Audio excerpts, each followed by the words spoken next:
Salam seluruh pemirsa, sebelum menyampaikan firman Tuhan, saya ingin menyanyikan sebuah pujian bagi saudara-saudara sekalian dan untuk kemuliaan bagi nama Tuhan.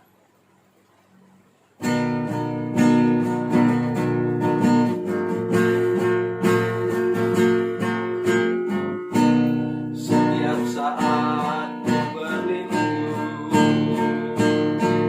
di bawah tangan kasih-Nya. Hari demi hari ku berlalu di dalam kuasa-Nya.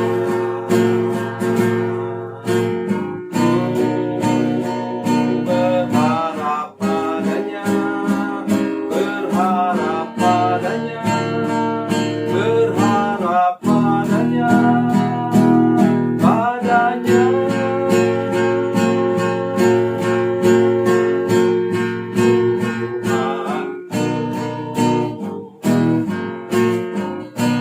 Setiap pagi ku menanti uluran tangan Bapa-Nya.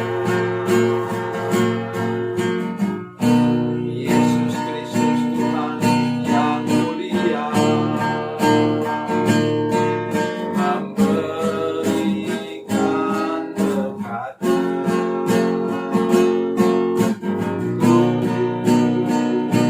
Berharap padanya, berharap padanya, berharap padanya, padanya.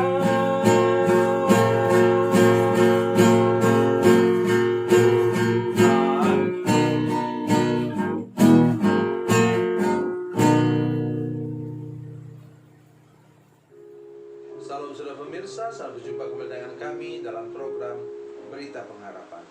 Sekali ini saya ingin untuk mengajak kita mengerti bahwa Alkitab yang kita miliki ini adalah Alkitab yang di belakangnya ada Tuhan sendiri. Sehingga kata-kata dalam Alkitab ini sangat berkuasa. Sebelum mendengarkan firman Tuhan, mari kita berdoa. Bapa, dalam nama Yesus, terima kasih Tuhan untuk kebenaran firman Tuhan yang Engkau mau singkapkan bagi kami malam hari ini.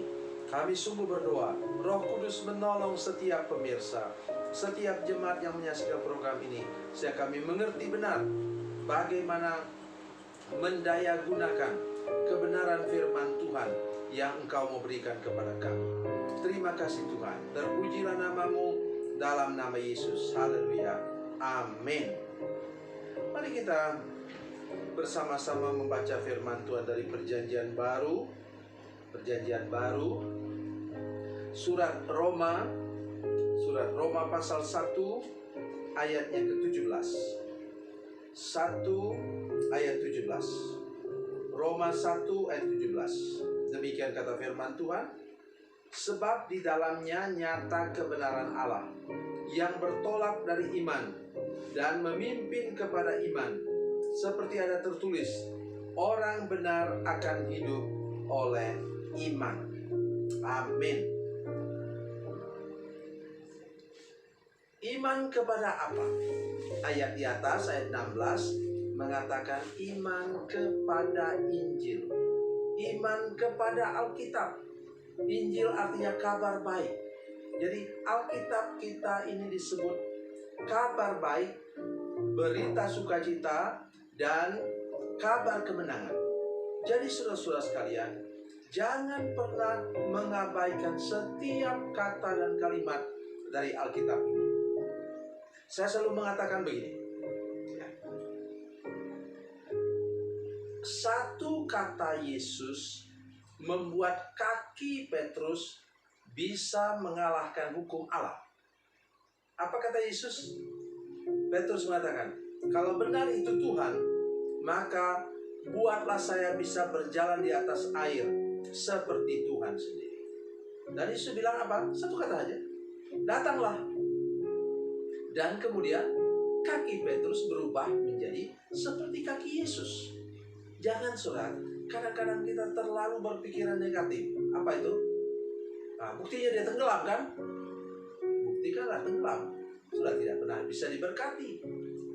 Dengan satu kata Yesus yang dapat melawan hukum alam. Kenapa bisa? Ya, Dia yang menciptakannya. Mari kita baca dari Yohanes pasal 1.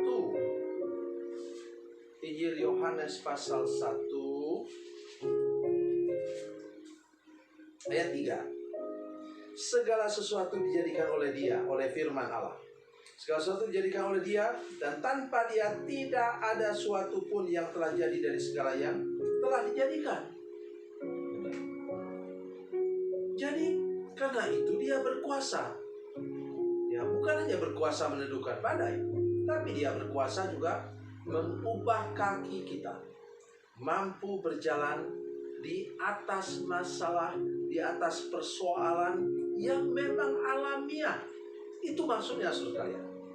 Mari mulai percaya kepada satu kata Alkitab, bukan satu kalimat.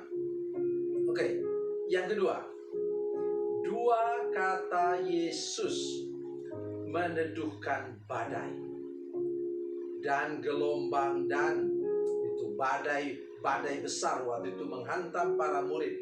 Dan Yesus, para murid, mungkin Petrus ya, dia membangunkan Yesus yang sedang tidur di gurita. Saudara dengar baik, kalau teori saya, saudara boleh ikut, boleh tidak. Apa yang terjadi? Sebenarnya mereka itu harusnya apa? Lihat Yesus tenang-tenang tidur, semua baring. Tapi mungkin sudah pikir ini teori bodoh ini Pak Tua. Tidak, saudara sekalian. Karena tidak mungkin badai itu menenggelamkan Yesus. Ini ikut aja tenang-tenang di situ. Katanya air sudah mulai masuk. Itu pencobaan namanya, saudara-saudara sekalian. Dan apa kata Yesus? Dua kata Yesus. Dia katakan, diam, tenanglah. Dan katanya danau itu menjadi teduh sekali. Teduh sekali. Yang dia suruh diam apa? Angin. Dia suruh teduh apa? Itu danau, permukaan danau. Danau itu, saudara sekalian, bukan danau kecil. Itu danau besar, sehingga bisa bergelombang. Ya, karena itu kadang-kadang disebut sebagai Sea of Galilee, Laut Galilea. Tapi dia disebut danau karena apa? Airnya tawar, bukan asin. Apalagi, saudara sekalian, ketika Yesus membangkitkan Petrus, 3 kata Yesus. Apa katanya? Lazarus, marilah keluar. Dan mayat yang sudah busuk itu, saudara sekalian, bangkit secara luar biasa. Oleh sebab itu, mari kita sekarang lebih mengandalkan kata-kata firman Tuhan daripada mengandalkan kata-kata mutiara, orang dari mana, siapa juga yang kita mau dengarkan kata-kata mutiaranya, atau kalimat-kalimat dari para selebriti. Bukan tidak boleh, boleh saja. Tapi kalau sudah bertuhankan itu, menganggapnya lebih hebat daripada Alkitab, bahaya besar iman saudara sekalian. Karena dikatakan di sini bahwa iman kita harus didasarkan pada Injil. Saya baca lagi mulai ayat 16. Sebab aku punya keyakinan yang kokoh dalam Injil, karena Injil adalah kekuatan Allah yang menyelamatkan setiap orang yang percaya, pertama-tama orang Yahudi, tetapi juga orang Yunani. Sebab dalamnya nyata kebenaran Allah yang bertolak dari iman dan memimpin kepada iman. Sebab ada tertulis, orang benar akan hidup oleh iman. Iman kemana? Tentu iman kepada Yesus, tetapi juga iman tadi di atas sebutkan, iman kepada kabar baik, berita sukacita, kabar kebenaran. Itulah yang membuat hidup saudara menjadi baik. Itulah yang membuat hidup saudara penuh dengan sukacita. Itu yang membuat hidup saudara berkemenangan setiap hari. Tuhan Yesus memberkati, Tuhan Yesus baik. Mari kita berdoa. Bapa, dalam nama Yesus, terima kasih untuk firman Tuhan hari ini. Kami sungguh-sungguh berdoa, Tuhan. Buatlah mujizat dalam hati setiap pemirsa dan setiap jemaat yang menyaksikan program ini, sehingga kami benar-benar sadar bahwa kalau kami bergantung kepada ucapan-Mu Yesus, firman-Mu Yesus, maka hidup kami pasti terangkat dan badai kehidupan kami pasti diteduhkan. Dan usaha pekerjaan kami akan dibangkitkan kembali, dipulihkan kembali. Demikian pula rumah tangga kami. Terima kasih Tuhan, dalam nama Yesus. Haleluya. Amin.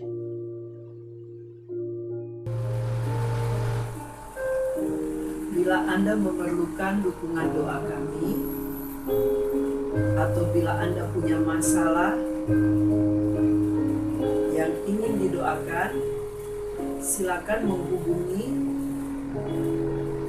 nomor telepon kami 0812 7661 1125. Dan bagi Anda yang berada di luar negeri, silakan menghubungi +62 812 7661 1125. Tuhan Yesus memberkati. Tuhan Yesus baik.